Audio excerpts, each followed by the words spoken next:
El foro Impunidad de los dictadores de Cuba, Venezuela, Nicaragua y Bolivia tiene el propósito de recordar situaciones que todos conocemos, pero que de tan conocidas y repetidas ya parecen una costumbre y parecen olvidadas. Prisoner Defenders acaba de certificar que en Cuba hay 1.115 presos políticos. En Venezuela esa cifra ronda también los 1.000 presos políticos, certificado por el Foro Penal Venezolano. El Mecanismo, que es otra fundación que trabaja sobre los presos políticos, ha establecido que hay cerca de 200 presos políticos que circulan en Nicaragua, que después los expulsa y les quita la nacionalidad. En Bolivia hay 319 presos políticos certificados por la Fundación Global Human Rights. Todos estos países han expulsado de sus territorios un poco más de 10 millones de exiliados en este siglo. Venezuela 8, Cuba 2 o más millones. Cuba se ha quedado casi sin el 50% de su población en las 6 décadas y más de la dictadura cubana, de la dictadura castrista. Nicaragua tiene cerca de 200.000 refugiados políticos certificados por ACNUR y Bolivia tiene más de 10.000 exiliados también certificados por ACNUR. En estos 4 países, el sistema de justicia es el instrumento de represión y persecución.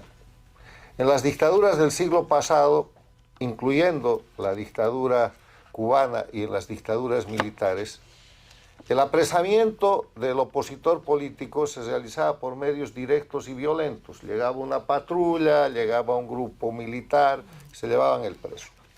Hoy día se hace por medio de fiscales y jueces. Se notifica a las víctimas que de repente, de acuerdo a su importancia, han sido previamente sentenciadas por el dictador por medio de la televisión, la radio y los medios de comunicación.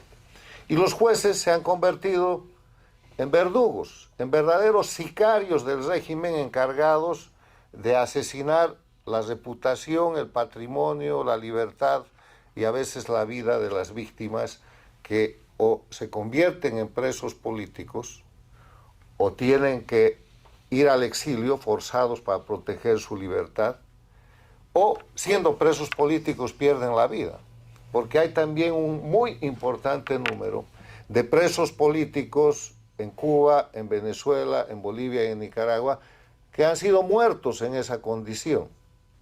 Todo esto y una larga descripción de hechos concretos, de pruebas, de realidad objetiva, es lo que muestra la condición de regímenes de crimen organizado que bajo el modelo cubano exportado a las Américas son la propia Cuba, Venezuela, Bolivia y Nicaragua, pasó por ahí el Ecuador de Correa. Sistemas de detentar el poder indefinidamente a través del terrorismo de Estado, que se define como la comisión de crímenes desde el gobierno, utilizando las potestades de gobierno para generar miedo en la población, de manera que con ese miedo la ciudadanía asuma conductas que de otra forma no serían posibles. ¿Qué son esas conductas? Sometimiento, renuncia a la protesta, renuncia incluso al reclamo y condición de siervos o esclavos, como lo hace Cuba, donde se da el lujo internacional de exportar y de vender servicios de médicos esclavos, de profesionales esclavos, de técnicos esclavos, que son contratados por gobiernos como el de México, de López Obrador y de Sheinbaum, como el de Lula en el Brasil, obviamente por los gobiernos de las dictaduras de Venezuela, Bolivia y Nicaragua, y por algunos sectores del empresariado privado transnacional, que hasta hace poco creo que incluía algunas navieras internacionales que ya se están quitando del medio. O sea, crimen, crimen, crimen, crimen. Y ahí viene el concepto de impunidad que ha sido aquí descrito, que simplemente se puede resumir en un concepto que es bíblico. La impunidad es sin castigo. El que es impune es el que no es castigado.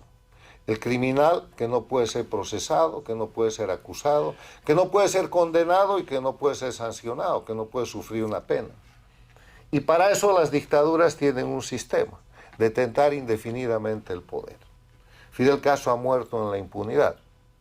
Lo único que no se le va a cumplir es aquella frase de la narrativa castrista que él expresó diciendo que la historia lo absolverá, porque la historia lo está condenando como un criminal, como un miserable, como el autor de crímenes de lesa humanidad y el creador del primer narcoestado de las Américas, que sigue siendo Cuba, y el creador de la miseria de millones de ciudadanos, no solamente en Cuba, sino en los países en los que intervino a través de los mecanismos de guerrilla, de terrorismo y de narcotráfico. O sea, impunidad quiere decir sin castigo, es la imposibilidad de ser sancionado, pero cuando hablamos de las dictaduras, hablamos de una impunidad temporal, porque esa impunidad dura mientras detenten el poder. Y hay un extraordinario ejemplo que ha sido traído hoy día a la reunión, al foro, que es el ejemplo del Ecuador. Correa, que era un dictador del socialismo del siglo XXI, con presos políticos en el Ecuador, con exiliados políticos, con intervención de diarios como el del Universo, con captura de medios de comunicación, con tortura, con asesinatos, con situaciones de protección al narcotráfico internacional que dieron incluso lugar al bombardeo que hizo el presidente Uribe de Colombia en la zona de la Angostura, donde murió un comandante de las FARC en territorio ecuatoriano. Ese señor que se llama Rafael Correa y su grupo delictivo ya no tienen impunidad, porque perdieron el ejercicio del poder, porque apareció un humanista, un político ecuatoriano que se llama Lenín Moreno, y cambió el rumbo del Ecuador a una transición hacia la democracia que todavía no está terminada, pero que ha servido para que el Poder Judicial recupere sus potestades y dicte las sentencias que aquí se han mencionado, donde Correa y su grupo están condenados a 8 años de cárcel con sentencia ejecutorial.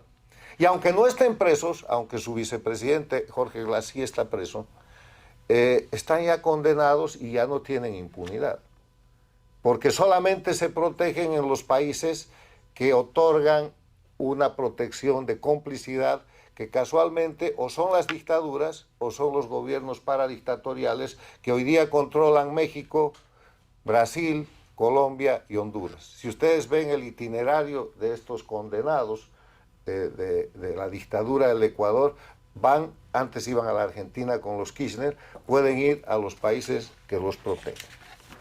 Termino este resumen de las brillantes exposiciones que aquí hemos escuchado, diciéndoles que el tema de la impunidad tiene que ver con dos dimensiones de justicia. La justicia interna, que es imposible de modificar mientras la dictadura detente el poder, que abarca además, y en esto se tiene que hacer hincapié, impunidad no solamente para los autores directos de los delitos, Castro, Chávez, Maduro, Evo Morales, Ortega y Murillo en Nicaragua, Correa en el Ecuador, sino para sus socios familiares, cómplices y encubridores que se benefician con el resultado del crimen. El primer mundo y el mundo democrático está lleno de nuevos ricos que traen el dinero de la sangre, de la miseria, de la opresión de los dictadores de la región. Ese es un capítulo por abrirse, ese es un capítulo importante que recién se está empezando a tocar, pero que hay que dejarlo sentado en el marco de la impunidad. La impunidad en la justicia interna es plena mientras duran en el poder, pero la segunda dimensión es el de la impunidad en el sistema internacional. ¿Por qué hay impunidad en el sistema internacional? ¿Y por qué brillantes abogados como el doctor Fanini Dugan y otros, porque son varios los que actúan en la Argentina y tratan de actuar en otros países, tienen que buscar mecanismos de derecho interno como la Constitución argentina, porque un sistema internacional que tiene todos los tratados, todos los convenios y normas de derecho positivo y obligatorio no funciona?